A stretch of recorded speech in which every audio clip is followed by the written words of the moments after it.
Ephesus was a city founded in the 10th century before Christ and became the major centre of trade, culture and religion for the region.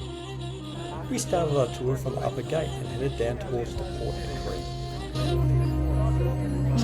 The freshwater clay pipes across the city, very important when entering Ephesus, were the baths of Aries, which were used to reduce the spread of diseases.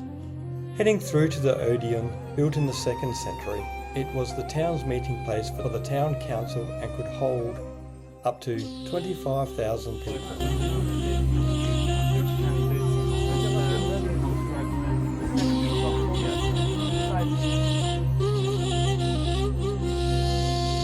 After passing through the Hercules Gate, you arrived to the square, which held places like the pharmacy and other important places and monuments that included the Greek goddess Nike and Mimimus.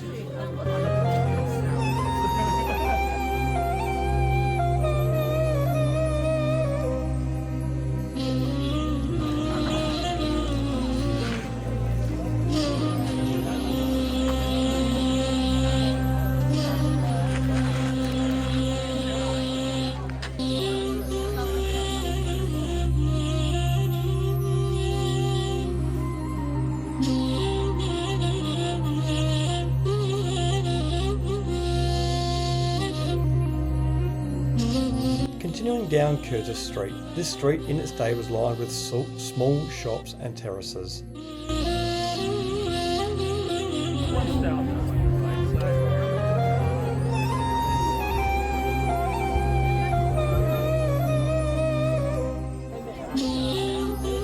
are walking down the shopping district of Ephesus.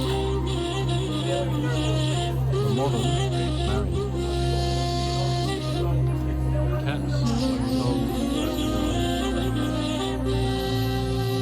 Ardene's temple served as the centre of the religious and cultural life.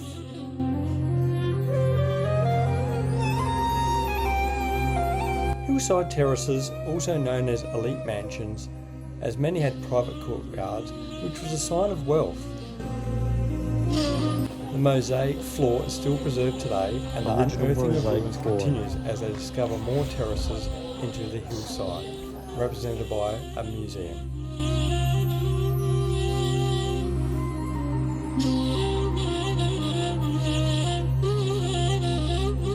The Library of Celsus, a 2-storey marble facade, held around 12,000 scrolls and was fully covered in marble, and a tomb for the Roman governor Celsus, hence its name.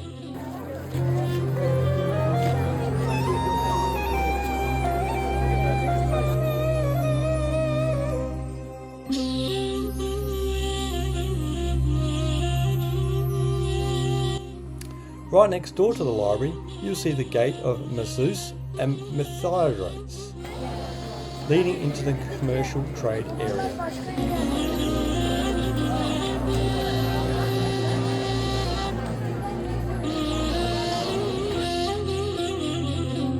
Down Marble Avenue, stallholders had the product carved in stone to represent what they were selling.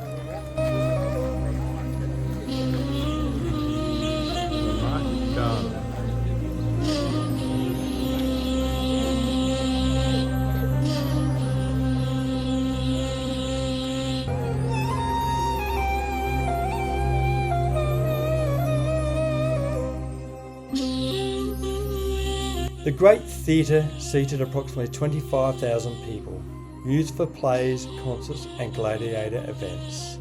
Imagine the view looking straight down the harbour street.